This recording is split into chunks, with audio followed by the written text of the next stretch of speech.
Morning বন্ধুরা, আশা করি সকলে ভালো আছেন। দেবগ্রাম জয়মাতারিয়ান নার্সারির পক্ষ থেকে সকলকে জানাই শারদীয়ার শুভেচ্ছা ও অভিনন্দন।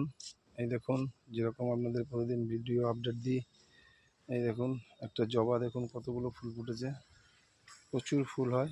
এরকম ছোট্ট একটা টবে লাগানো রয়েছে। এই দেখুন চারিদিকে ফুলে ভর্তি। এই দেখুন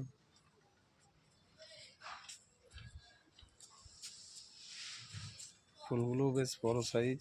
এরকম নতুন নতুন ভিডিও দেখার জন্য অবশ্যই জয়মাতারা অ্যান্ড নার্সারির যে ইউটিউব বা ফেসবুক রয়েছে যোগাযোগ রাখবেন। দেখতে থাকুন নতুন নতুন ভিডিও। দেখুন, আর এখানে একটা অ্যাডেনিয়াম দেখায়, কি সুন্দর কালার দেখুন। এই দেখুন